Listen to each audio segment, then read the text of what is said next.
When you look at the Building Bridges Initiative case, it is the executive that lost. How did it lose? It depends on how you are looking at it.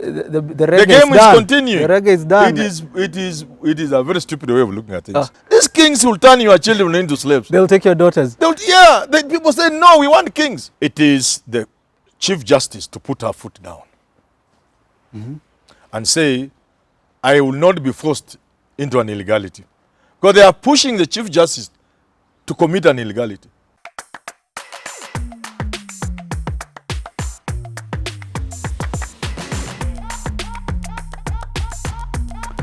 Hello and welcome to Herman Manyora's channel. This fine Sunday, I'm here with the one and only Herman Manyora for today's conversation. So how are you doing today? Oh, good. How was your week? Oh, wonderful. The whole week? Wonderful. Nothing more, nothing less? Oh, just wonderful. You must thank God all the time. Thank God? All the time. Today is a Sunday, so... Never ever take a single minute of your living for granted. Never ever? Never. Okay, today's political conversation is more or less between the judiciary and the executive. They're saying there is a beef that is going on there. The president has been directed to appoint the 6 out of the 40 judges that he refused to appoint for issues that he said are some of them integral issues. Prof, would you read this as part of the enmity between the two, the executive and the judiciary, and that's why the High Court made that ruling that the president should appoint these judges? If not, Chief Justice Martha Koome should go ahead and so are the judges? It is the unnecessary friction I've been talking about. Unnecessary. There is no point of establishing a war, starting a war between the judiciary and the executive. It cannot benefit anybody. So you say there is a war? This is a war. It's an unnecessary war. It really doesn't make any sense. And the judiciary will lose in the war. Do you think... but at the end of the day, in the long term, Kenyans will lose. So why don't we have a win-win situation? Do you think the CJ is part of this? When the High Court made the ruling that the 6 should be appointed, it started with CJ Maraga, now it is with CJ Martha Koome. It is the High Court. They are under her. Would you say she's part of now creating this imbalance between the two? No. This war was started long before Justice Martha Koome took over. I expect sense to prevail. I think it's time Martha Koome put her foot down. Don't try to please people when you know they are wrong. No. The law does not compel the president to appoint judges. Simple. What the judiciary needs to do, or say the civil society that is pushing the judiciary, is a very simple thing. Talk to a few members of parliament, lobby them, take a law to parliament, have that 166 amended. Let it state clearly that the Judiciary Service Commission shall recruit and appoint judges, period. Remove the president from there. Oh. It's as simple as that. So do you think when they say that the president's role in this is just to formalize it and he should be able to appoint all the names that have been brought by the JSC, is this right? You know, there are two ways of reading it. They could read it the way they are reading. The president could read it the way he's reading it. Problem with now who is reading it? Yes. The president reads the other way. You read it your way. But a simple, straight, common sense reading, the text, it doesn't compel the president to appoint them. Oh. In fact, I've argued like this. Look, after the Judicial Service Commission has interviewed through the process and gets a name for Chief Justice and takes the name to the president, does the president appoint directly? It has to go through Parliament. There's further vetting. Yes. And that, through that process of parliamentary vetting, it could be stopped. You getting it? Yeah. Now, it is assumed because the other judges are many, because they are many, the president may not have that opportunity to take them to parliament. And therefore, he can use state institutions and instruments like NIS, the intelligence people. To investigate the... just what parliament is doing, because parliament invites the public to look at the name of Chief Justice. And they also dig and interview and question. You get it? Yeah.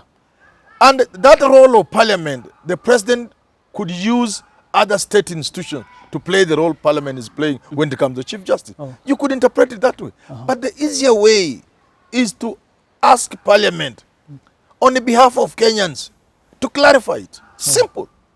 We are not in a hurry. Clarify the The text. country is not dying tomorrow. Within 6 months, the thing will be over. They say the Judicial Service Commission, if Kenyans believe the Judicial Service Commission should, without reference to the president or anybody else, not even parliament, appoint judges. If Kenyans say yes through their representatives, fine. We leave it to them. In other countries, they are even interviewed. They go for interviews. In other countries, they are even voted for. In America, it's the president who nominates the president, and they are vetted by Senate. Yeah. Once the president has a majority in Senate, like Trump was, whoever the president nominates for justice of the Supreme Court becomes a justice of the Supreme Court. Yeah. We have had 2 or 3 in the past few years when Trump was there. You get what I'm saying? Yeah. Actually, 3, I think. Yeah, 3. I don't. You get what I'm saying? Yeah. 2 or 3. The president in America nominates you, appoints you as a justice of the Supreme Court. Oh. Especially if he has a majority in Senate, like Trump had. So what is this? Why can't we just clarify it? Who do you think will lose more now that they were given 14 days after the reading was done? Will it be CJ Martha Koome if she does not prove her alliance with the judiciary, or the president for disrespecting the rule of law? It is the Chief Justice to put her foot down and say, I will not be forced into an illegality. Because they are pushing the Chief Justice to commit an illegality. To swear them in To before swear the them president's approval. without the president. That is an illegality. That clearly is an illegality. Because as we know, it's the president to do it. To formalize it. Yes. So, which is easier? Why can't the Chief Justice petition Parliament to clarify the law? It is so simple. And the Parliament on our behalf will clarify it whichever way they want. If they say it will be the president and they clarify it is the president, and by the president we mean 1, 2, 3 can even reject, fine. If they say the Judicial Service Commission from start to end, we will be okay with it as Kenyans. Oh. Yeah. So the next step for her should be going through Parliament. The and next getting step is for Chief Justice to put her foot down and say she's not going to commit an illegality because civil society, through some judges, is pushing her to do it. Okay, let's talk about the Huduma number. Also something else that the High Court made a ruling saying it is illegal because it didn't go through the right procedure when it comes to Data Protection Act. Is this also part of what we are seeing, the judiciary putting its foot down and showing Kenyans that we are in charge and the Ministry of Interior should do away with Huduma number until they go through the same procedure? Let me tell you, and we are likely to pay for this, unless we are careful. The separation of powers. People are reading it the way it shouldn't be read. There's nothing like complete separation of powers. The 3 arms of government are independent, but they are also interdependent. Oh. You have to understand that. Secondly, you have to understand of the 3 arms, the judiciary, legislature, and executive, one is higher than the rest. The executive is not at par with these 2. Nowhere in the world. But more. And this is the people missing the point. The president is not just head of government. He's also head of state. You get it? Yeah. He has higher responsibilities. Because when things go wrong in a country and the history of the country is written, they will not remember who was the Chief Justice. They will not remember who was the Speaker of the National Assembly. They will say it was President Uhuru Kenyatta. You get what I'm saying? Yeah. So as head of state, he has higher responsibility. And he can see things. You know, as head of government and head of state, you have many eyes. You can see things other people are not seeing. Because all these military intelligence, national intelligence, police, all these people report to you on a daily basis. So you have a pulse of the nation, which the Chief Justice doesn't have. But looking at the Huduma number, it is an act that wasn't followed procedurally as it should have. The judiciary should have now given the direction it did. What they should do is simple. If there are procedural issues, let the judiciary ask government or whatever body to ensure the procedures are followed. Very important. If there are violations, the judiciary should come and stop those violations and even stop a process. If there is danger to the data, in other words, I want the judiciary to be more corrective than punitive.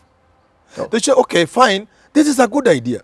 Because unknown to many Kenyans, even educated, the idea of this number is universal. You go to other countries, it's there, including the US. Those things are there.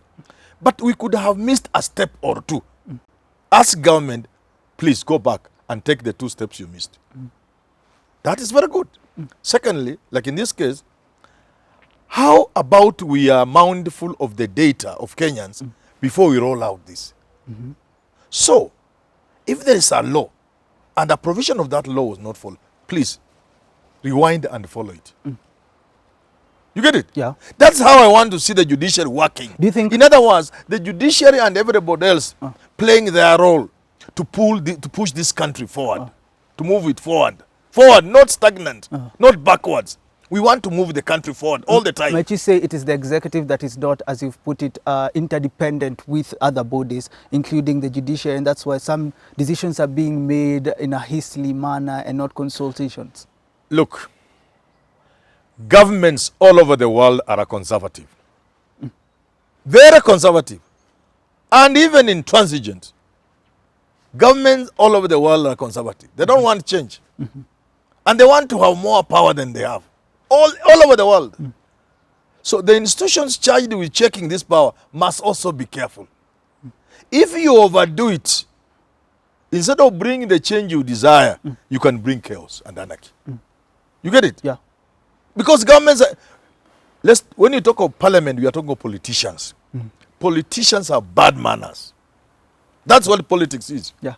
So the institutions to check the politicians should go ahead and check the politicians in a more corrective manner than trying to show them. You cannot be in conflict with the executive and succeed. A conflict between the executive and the judiciary will always end up with the judiciary losing. But this Maraga gave Uhuru, you can call them orders to dissolve parliament. Did he do it? No. He just put the orders, akaweka kwa envelope, akaweka chini ya drawer. That's it. But nothing. When you look at the Building Bridges Initiative case, it is the executive that lost. How did it lose? It depends on how you are looking at it. The game is continuing. The reggae is done. It is a very stupid way of looking at things. The owners of BBI are still running government. You get it? Yeah. And they are just laughing at you. Because in the fullness of time, once again. In the fullness of time. In the fullness of? In the fullness of time. You'll just see this thing happen. Because they are going to win the elections. And they will come up with reggae. And they will continue as if nothing happened. Okay, what does all this mean? Now we are looking at feuds, conflicts between different arms of government. Remember, there's a time Parliament and the Senate was being accused of being pushed over by the president. Now it is executive versus judiciary. What does this mean to Kenyans? I have said this. 2 things. Number 1, governments all over the world are conservative. Not admitting of change very easily. They want to remain in the comfort zone. That's why we have other institutions and agencies to keep putting them in check. The judiciary is one such an institution. In the process of checking government to ensure they are doing the right thing, they should be cautious.